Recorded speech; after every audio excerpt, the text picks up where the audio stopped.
I stood frozen in front of the sagging red barn, the rusty iron key heavy and cold in my palm like an anchor pulling me back through decades of unanswered questions.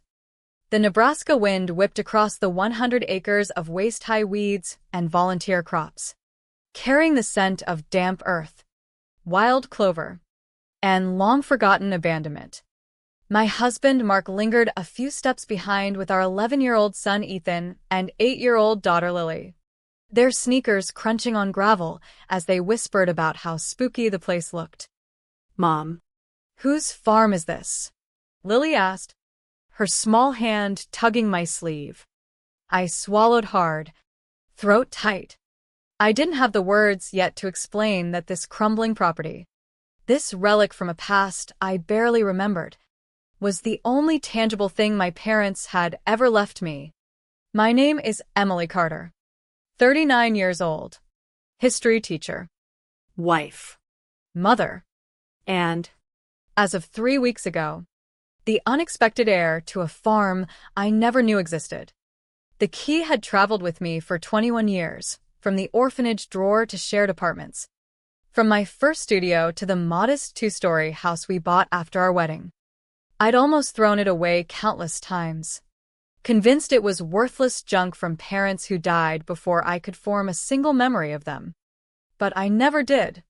Some nights, when the house was quiet and Mark was asleep, I'd pull it out and run my thumb over the corroded edges, wondering what kind of life James, no, Robert and Anna Carter, had imagined for their infant daughter.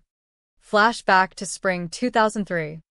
I was 18, standing in the cramped office of Sacred Heart Orphanage just outside Lincoln. The air smelled of boiled cabbage from the cafeteria and the sharp bite of pine cleaner. Sister Margaret, her habits slightly frayed at the cuffs after 35 years of caring for children no one else wanted, slid a small cardboard box across the desk. "Before you leave us, Emily, there's one thing your parents left behind." My pulse thundered. In all those years, no one had ever spoken of an inheritance. Inside the tissue paper lay the key, large, old-fashioned, attached to a cracked leather tag stamped Equipment Shed 4, Route 29, Butler County. Sister Margaret's voice was gentle but pained. "Your parents died in a barn fire when you were 6 months old. This key was found in a metal box that somehow survived.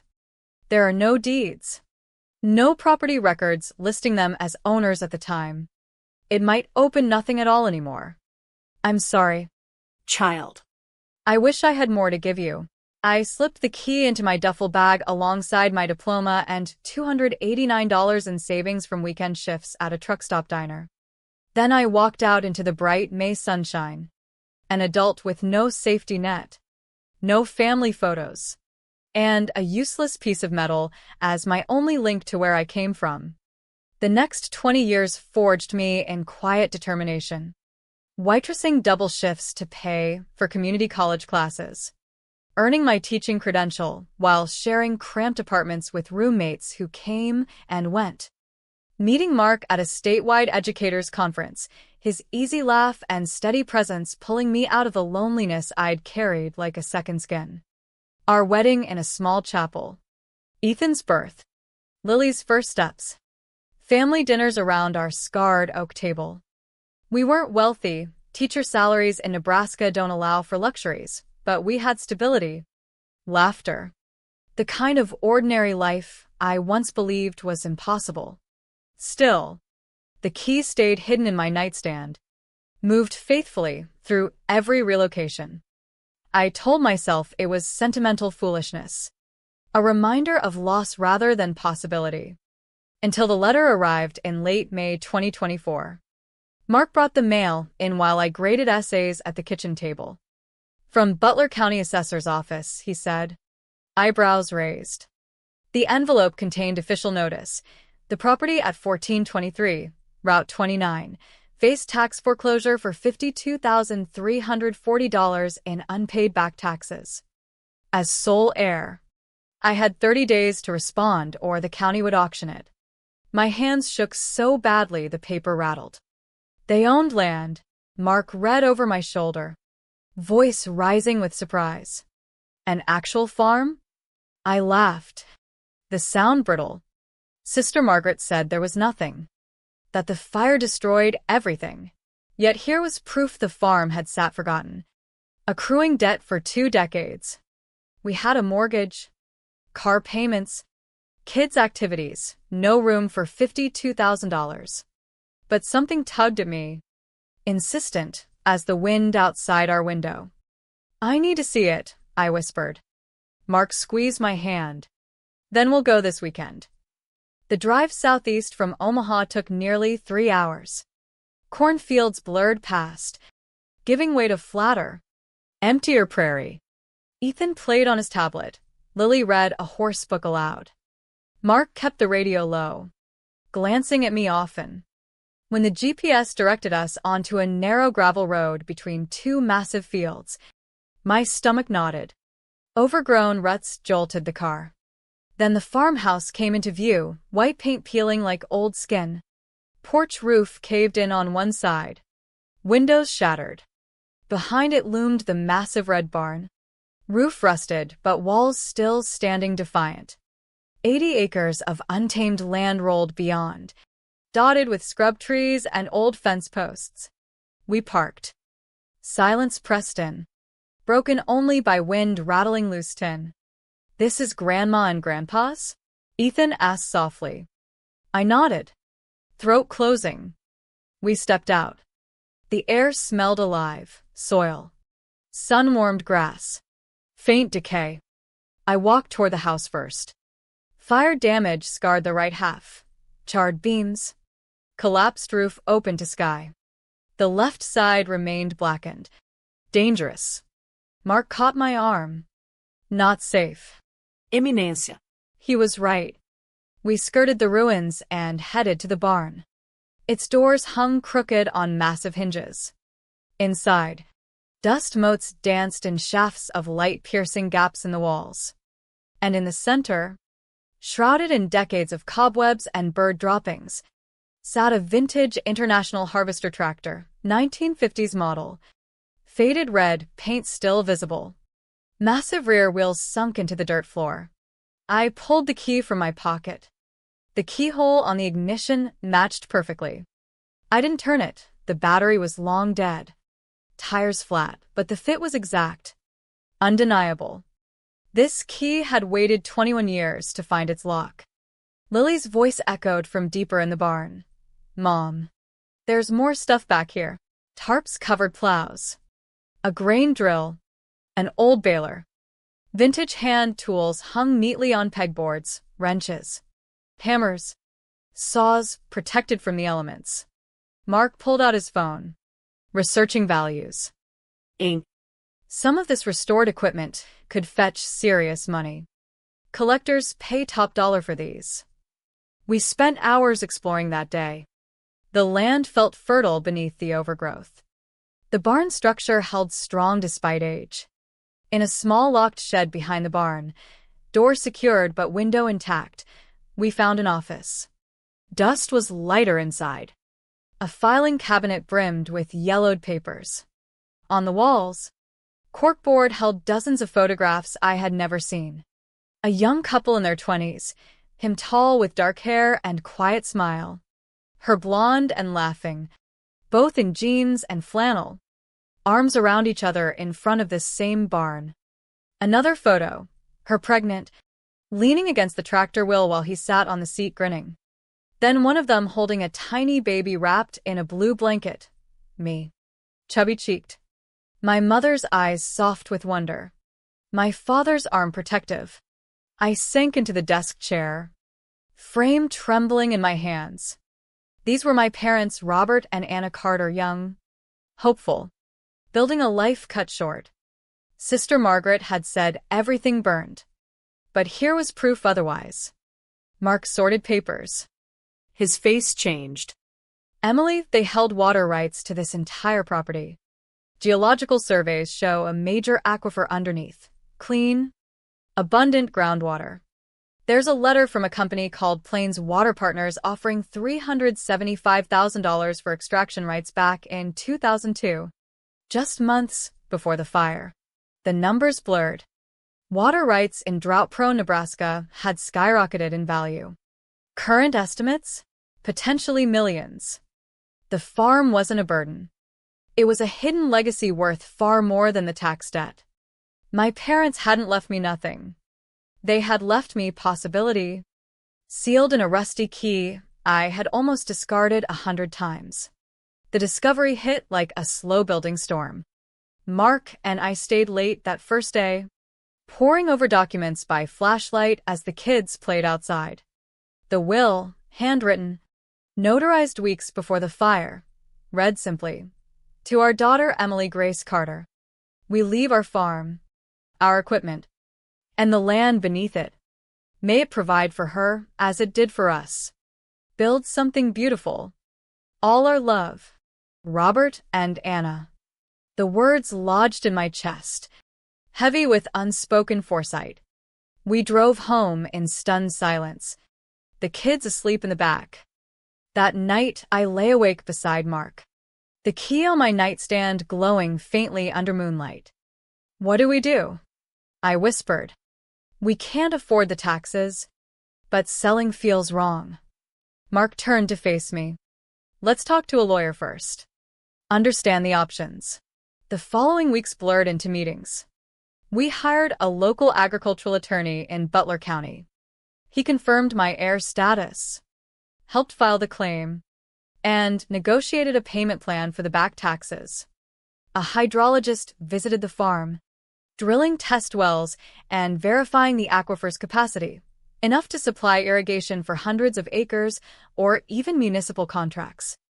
Plains Water Partners, the company from the old letter, had been monitoring the property for years, anticipating auction. When they learned I had claimed it, they reached out directly. Their new offer, $1.85 million for the water rights alone. We would retain surface ownership, the barn, house site, and farming potential. The figure was dizzying, more than Mark and I had earned combined in our careers. Enough to clear the debt and leave substantial capital. Yet every time I pictured signing, I saw those photographs, my parents standing proudly beside their tractor, my mother's hand on her pregnant belly, their arms cradling infamy on the porch. Selling felt like erasing the last trace of them. We took the kids back several times that summer. Ethan helped clear brush, Lily collected wildflowers. One afternoon, while exploring the office again, I found a small journal tucked behind files.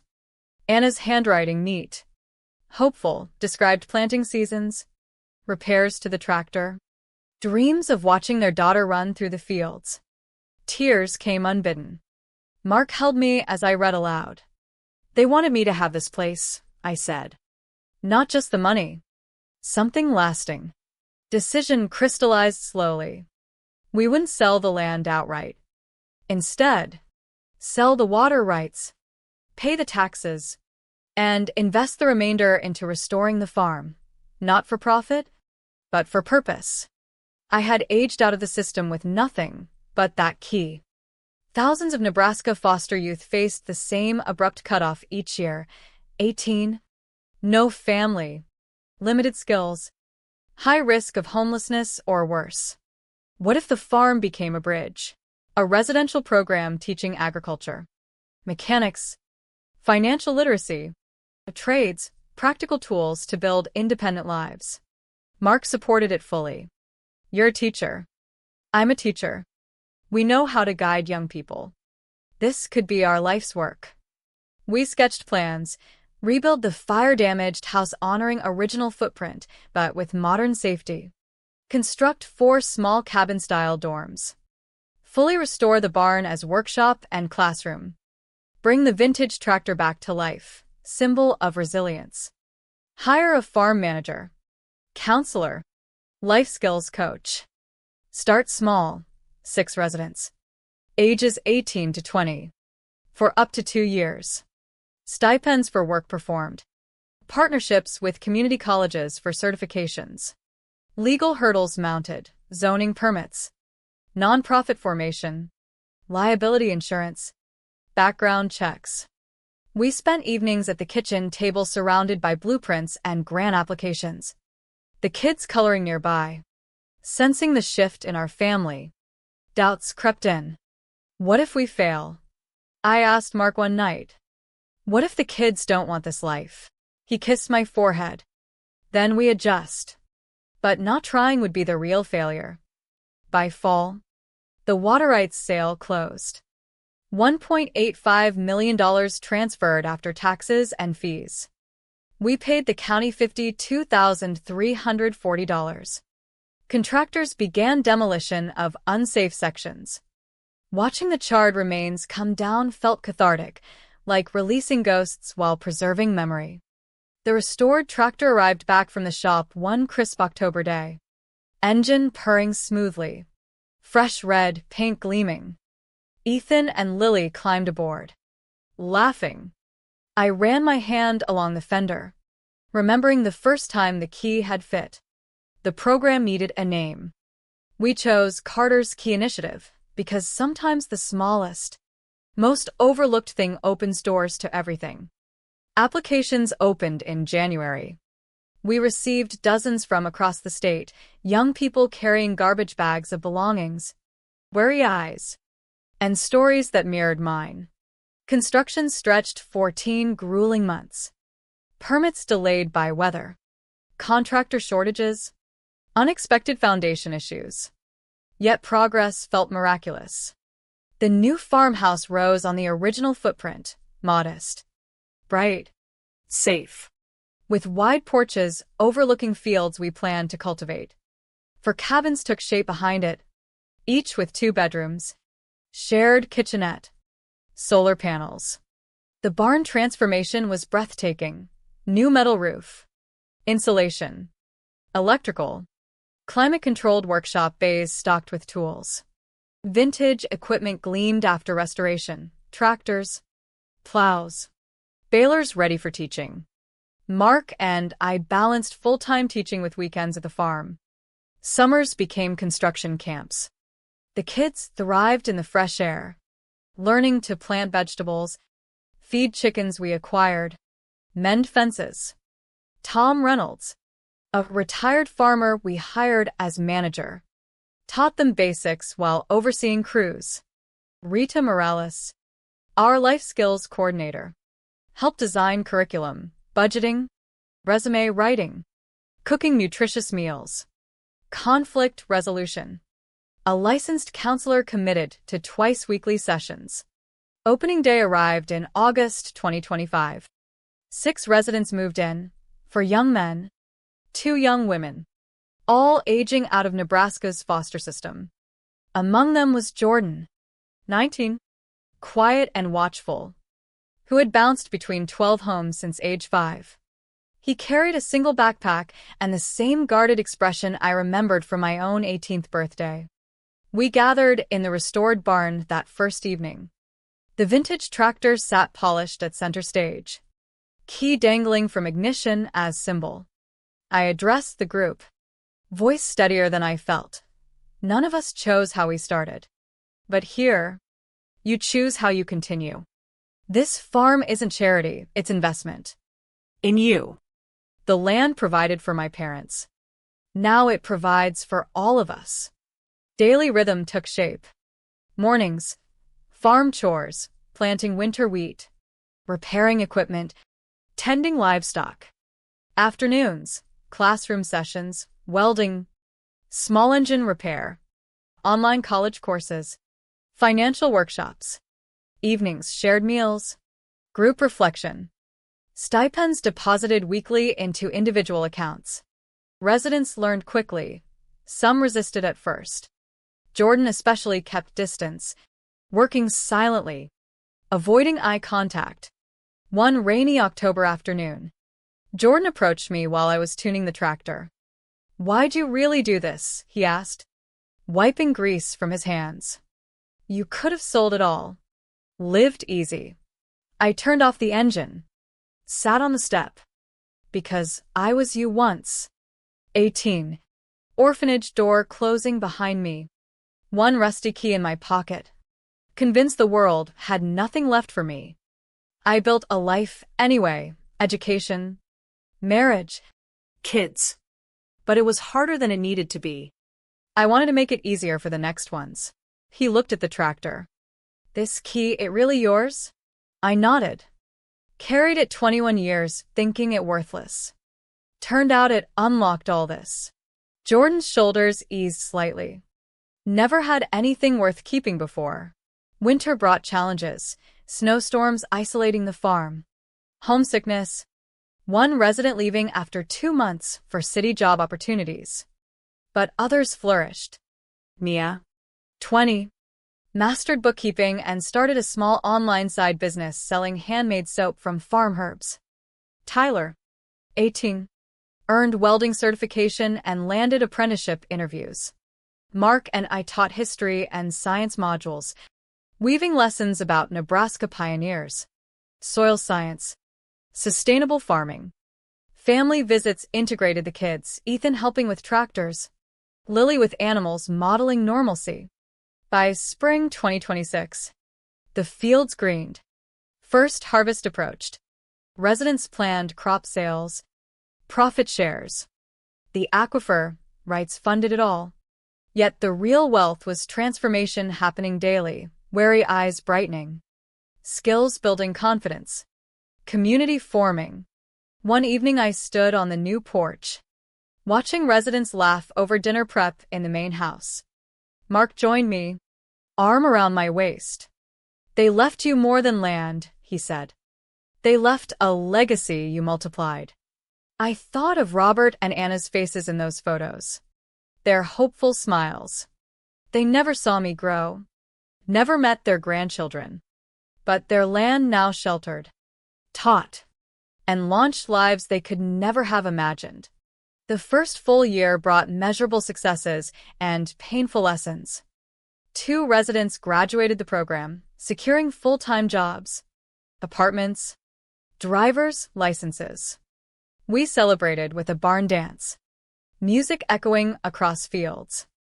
Jordan stayed longer, becoming assistant to Tom, teaching new arrivals engine repair. His quiet confidence grew. He enrolled in community college for agricultural mechanics. Yet setbacks tested us. A funding review nearly cut state grants. One resident relapsed into old habits, requiring intervention and temporary leave. Legal questions arose about liability when a minor injury occurred during training. Each crisis forced refinement, better safety protocols, expanded counseling hours, stronger partnerships with local employers.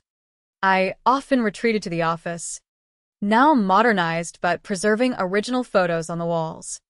Sitting at the desk my father once used, I reread Anna's journal entries about early struggles, drought years, equipment breakdowns, joy at my birth. Their handwritten will hung framed above the filing cabinet. The land will provide. It had, in ways they could never foresee.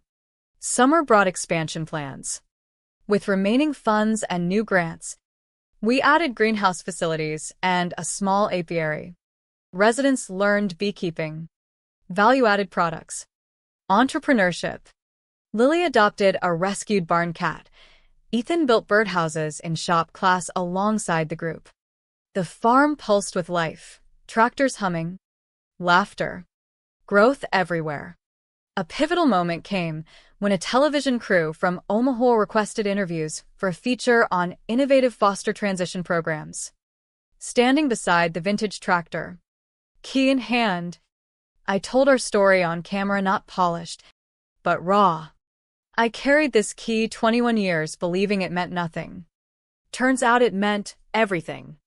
What seems worthless often holds the most power if we're brave enough to turn it. The segment aired statewide, bringing inquiries, donations, more applications. We capped enrollment thoughtfully, prioritizing quality over scale. Internally, I wrestled lingering questions. Had selling the water rights betrayed my parents' farming dream? Or honored it by using proceeds for human cultivation?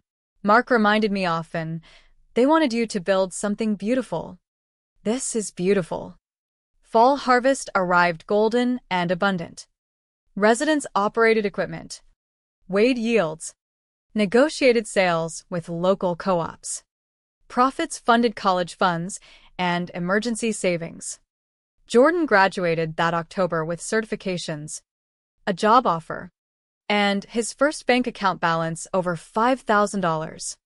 At his farewell gathering, he hugged me tightly, first time showing open affection.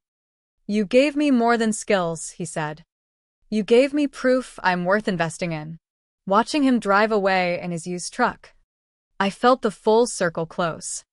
The girl who left the orphanage with one key had helped another young person leave with tools, confidence, community, and direction. 2 years after opening, Carter's Key initiative stood solid. 23 young people had cycled through, some staying full-term, others finding quicker paths. Retention rate high. Success stories multiplying. The farmhouse hosted weekly family-style dinners. The barn workshop buzzed daily. Restored fields yielded crops sold at farmers' markets. Chickens, goats, and a small herd of heritage cattle added diversity and learning. I still taught part-time in Omaha. Mark likewise. But our hearts lived at the farm. Summers and weekends there became our rhythm, guiding, mentoring, witnessing incremental miracles. Ethan and Lily considered the residents extended family, learning empathy and responsibility alongside practical skills. One crisp autumn afternoon, much like my first visit, I stood again in the barn with a new resident, 19-year-old Aisha. She arrived 2 months earlier with wary eyes and a history of group homes. She gazed at the polished tractor, key gleaming in ignition. "Ms. Carter," she asked softly, "why spend everything on this? You could have kept the money." I smiled, tracing the key's familiar shape.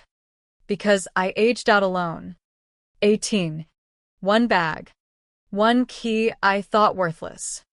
I survived, built a career, family, but always knew support would have changed everything. This farm gave me that chance to pay it forward. Not just money. Roots.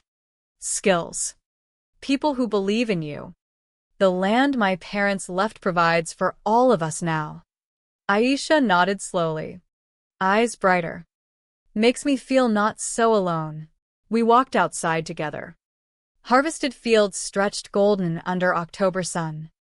Cabins hummed with activity, residents cooking, studying, planning futures.